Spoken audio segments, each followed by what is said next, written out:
नमस्ते दोस्तों, मैं डॉक्टर अश्विनी कुमार और आज हम बात कर रहे हैं अपनी फसल में खरपतवार प्रबंधन की, वीड मैनेजमेंट।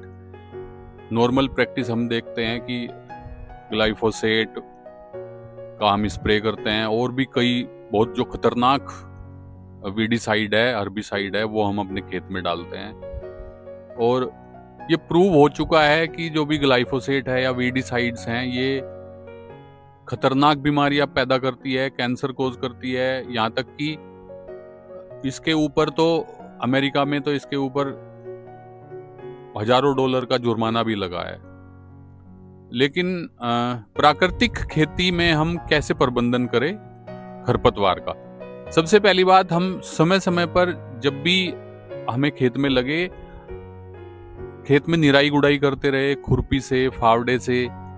तो एक तो हवा का संचार अच्छा रहेगा, खेत में फसल अच्छी होगी और कोई भी खरपतवार पैदा नहीं होगा।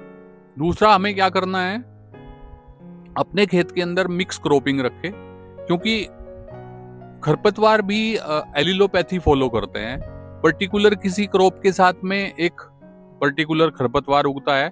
अगर मिक्स क्रॉपिंग रखेंगे तो कई सारी खरपतवार निगेटिव एलिलोपैथी के जरिए खेत में नहीं पैदा होगी या उनकी ग्रोथ बहुत कम होगी।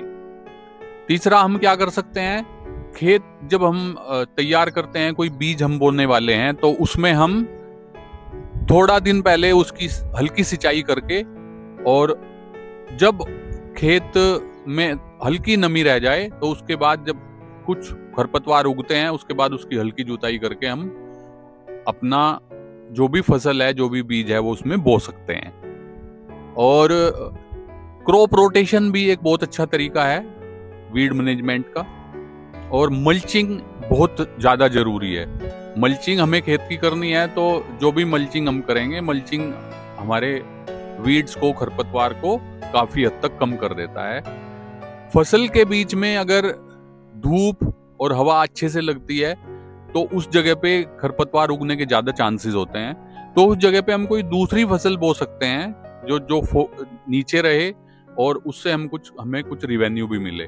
तो ये कुछ प्रभावी उपयोग है जो हम केमिकल वीडिसाइड इस्तेमाल ना करके हम प्राकृतिक तरीके से वीड्स का मैनेजमेंट कर सकते हैं और अपनी आने वाली जनरेशंस के लिए बहुत अच्छा काम कर सकते हैं। नमस्कार।